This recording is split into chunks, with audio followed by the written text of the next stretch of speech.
Hey y'all, it's Heel Heat time. Hi everybody and welcome to Heel Heat. My name is George Coles and on this episode we're going to do our predictions for 2020. And hopefully, hindsight isn't 2020. We get a lot of these right. I know the predictions for 2019 I was about 50% on, so if I could get that again, I'll be pretty happy. Let's start off right away. In about less than a week, we have the first ever 2-day Wrestle Kingdom for New Japan, where there's going to be 2 title matches on the first day and then a double title match the second day. My prediction for that is that they're finally going to pull the trigger and Naito is going to become a double champ, both the Intercontinental and IWGP Heavyweight Champion. So they're finally going to give him his run, finally elevate him to being the top guy in the company. Next up, speaking of New Japan, I believe that Ring of Honor is going to lose their partnership with New Japan at some time this year. It's on very shaky grounds, especially after the Madison Square Garden deal. And with AEW coming into prominence and there being other options with New Japan doing shows in America, I don't know that there is a need for Ring of Honor to be a partner with New Japan. Ring of Honor needs it. I don't think that New Japan needs Ring of Honor, though. And it's going to keep that downward trajectory going for Ring of Honor, which, to me, honestly, I hate to say this because I've been someone that's loved the Ring of Honor product since pretty much the beginning. I do believe that this is a year that Ring of Honor closes its doors. I believe Ring of Honor, by the end of 2020, will go out of business. They'll either sell their library to Vince McMahon or sell their library to AEW and maybe package in a deal where the Honor Club and what they use for that is part of the deal for AEW. So a lot of because realistically, either show you go to, Ring of AEW or WWE, is loaded with guys that have a Ring of Honor history. So it'd be smart for either company to buy the back catalog. And I think you're going to see AEW start doing stuff like that, buying back catalogs, reaching out and working with companies to get their, get more of a big fight feel, a big name feel to them. And kind of what I believe is going to happen here, unfortunately. It sucks. I don't want it to happen, but I do think that, unfortunately, Ring of Honor is going to shut down within the year 2020.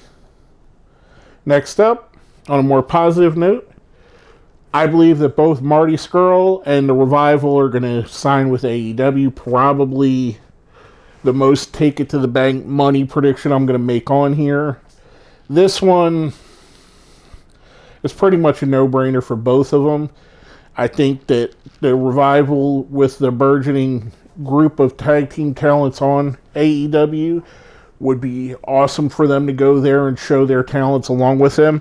I'd love for the Usos to come along too, but I don't think they're going to. I think they're WWE lifers.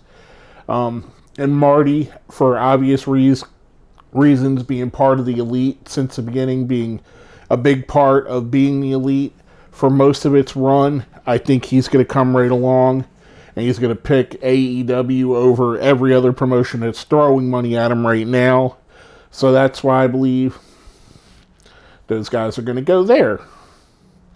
Next up, on a similar note, Rush, who recently lost the Ring of Honor World Championship, I believe there's going to be a major bidding war for this guy because there's dollar signs on this guy. This guy,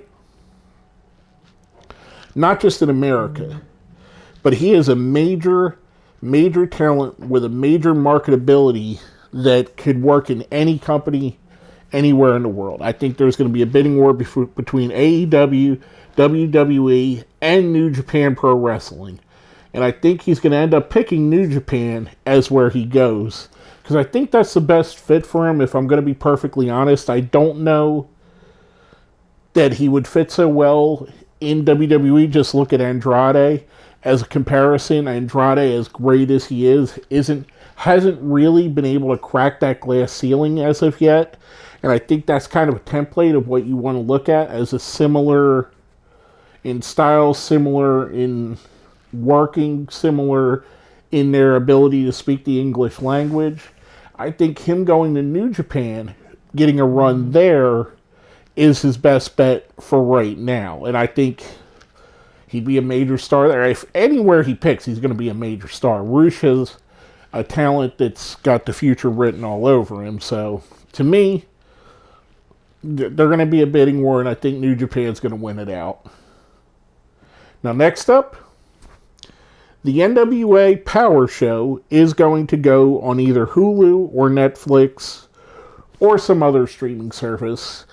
I believe that they have a limited reach on YouTube, and what they're reaching on YouTube is really solid. And I think one of these companies, Hulu, Netflix, Amazon, maybe, heck, even something like, if, for instance, AEW does pick up Honor Club, maybe they would work out a deal where they show NWA Power on there. But I do believe that one of the streaming services, because they're all looking for content, they're all looking for new, fresh content, and sports entertainment has always been a seller for television channels, always been a seller for streaming. So I think this would be a new no-brainer for the NWA to go on to a streaming service. Next up, two guys that I believe are going to come up from the ranks of the indies and become big stars. Where they're going to get signed to a major wrestling company and become stars by the end of the year, and that's JD Drake and Anthony Henry. I think both of these guys, it's well deserved that they come out and get that push finally. They're both extremely good talents. I think they're guys that have deserved to be in the big leagues, deserve to be on a mainstream show for a long time, and just for whatever reason have not been able to break into the mainstream. I think this is a year for them, whether it be on NXT, whether it be in AEW, whether it be in NWA. I think this is a year that both of them are going to be big stars, and you're going to see them rise up the ranks rather quickly. Next up, Kazuchika Okada will wrestle at an AEW pay-per-view. We already got rumblings that with Jericho and Tanahashi's match at Wrestle Kingdom, that if Tanahashi wins, he gets a shot at the AEW Championship, which hopefully that starts to build a bridge. And like I said earlier, with New Japan losing the Ring of Honor and New Japan not working together, maybe the bridge between AEW and New Japan will get built for them to start working together. And we could see, I believe that even if it's just a one-off appearance, Okada, I believe he's going to make an appearance and be on an AEW pay-per-view, be heavily promoted for it, give us a dream match, whether it be another Kenny Omega match, or who knows.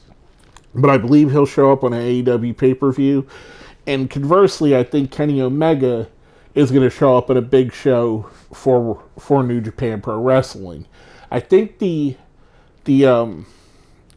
Cold War between the two companies is starting to thaw out a bit. We're starting to see a little bit of movement where their willingness to work together. Cody Rhodes, the Bucks, and Omega have all said since the beginning that they'd be willing to work with New Japan. I think we're starting to see where New Japan being able to use Moxley, being able to use Jericho, I think they're going to start allowing some of their guys to work for AEW and maybe build a working relationship. Speaking of AEW, I think they're going to do two secondary things. First, they're going to have a secondary show. I believe AEW Dark is going to come to television. Again, television providers are scrambling for products, scrambling for shows. This is a show that's already being produced. It's already ready to go. It's something they could slap on, and I think it's going to go on one of the Turner channels, probably TBS, on Saturdays at 6:05. It would be serendipitous if it did happen, and I think that would be a great place. They could still put Dark afterwards, like the next Tuesday on YouTube, and get the numbers they get there. But if you put it there as well, maybe you catch some of the kids that are home on the weekend, some of the people that work during the week that may not tune in on Tuesday or Wednesday night for Dynamite. You might catch a little bit more of an audience, bring them into the show, help with that rating as well. So, to me, I think it's a no-brainer. I think they're going to do it. And along with that, I think they definitely need a secondary title, because it's been painfully obvious that with guys like Cody Rhodes, Kenny Omega, Hangman Page, the dearth of... They have a good amount of talent, and they don't have but one championship for them to chase. So I think there needs to be a U.S. TV title, something around that lines, maybe even 2 extra titles, for something for these other guys to chase, something for a Sammy Guevara to go after, something for a Darby Allin to go after, something for a Jungle Boy to go after. Something like that, I think, would really help the company. A trios title would be really cool. They have a lot of groups that they could put into trios. Inner Circle could do Sammy Guevara and Proud and Powerful. You could have any combination of the Elite, the Bucks, and Omega. You could have, anything. The Best Friends and Orange Cassidy as a trio. I mean, they've already got built-in trios. SCU's a trio, so it's another title that potentially would be cool to have them bring a 6-man/trios title. But to me, I think a secondary singles title is desperately needed in AEW right now. Give some guys something other to aim for, other than just a feud or the main title. Give them a goal, basically. Now, coming from that, we're going to go with kind of a negative prediction. At some point during the year, WWE will again counter program an AEW pay-per-view. Like they did last year with, I believe it was Fyter Fest or Fight for the Fallen, one of the two, where they put on the Evolve 100th show or 10th anniversary show and counter program the show. I think they're going to try and do that again, either with an NXT show on the network, or they could easily say go to USA and go, hey, we want to do an NXT special on such and such Saturday. Can we do it? And again, TV channels are desperate for shows and desperate for something to fill the time slots. That could be a thing. So I do think that that's going to happen sometime this year, that they are going to counter program one of the 4 pay-per-views, if not all 4. Now, speaking of WWE, let's run off a couple WWE predictions here. First, Roman Reigns wins the Royal Rumble. I know, it's probably not the desired outcome, but I really can't say I hate the outcome at this point. It's kind of a feel-good moment for him to bring him back, and he needs to be back in the main event picture. Realistically, he's a guy that deserves it. He doesn't deserve as much crap as he gets. He's better than the internet wrestling community gives him credit for, including me at times. I think Roman wins the Royal Rumble, goes on to WrestleMania, wins the Universal Championship, beats Bray Wyatt, beats The Fiend, and we're going to go off the air with him holding the belt once again. And speaking of champions, my last prediction for 2020, and this is one that's going to happen within a couple weeks now, Tessa Blanchard is going to become the Impact World Champion for 2 reasons. One, she deserves it. She's by and far one of the best talents they have and one of the best talents in all of wrestling. And 2, for the publicity it's going to get, they're going to do it. They're going to pull the trigger on it. They're going to show that they do intergender wrestling, which no one else does. They're going to put her in the world title spot. And she's going to have fantastic matches. And everybody's going to enjoy it. That's my opinion.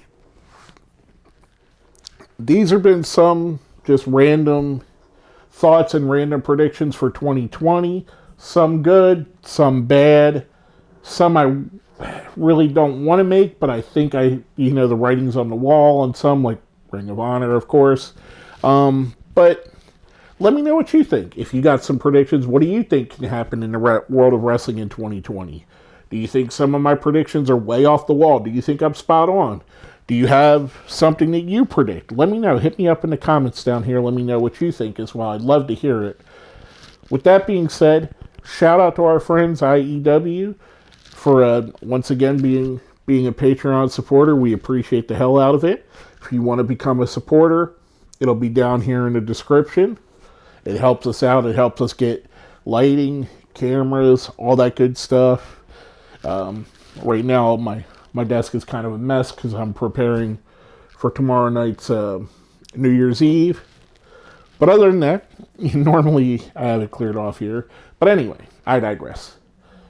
If you want to join in, that's the way to join. It's the easiest way to help out. Make sure you hit like, share, all that good stuff that every YouTuber tells you to do. My name is George Coles, and I want to wish everybody a very happy and safe new year for 2020. Thank you for watching my videos. I hope you continue to watch them. I hope we continue to go on for another decade. It's been a good ride. It's been a fun ride so far. Let's keep the ride going. Thank you for watching again. My name is George Coles, and this has been another episode of Heel Heat.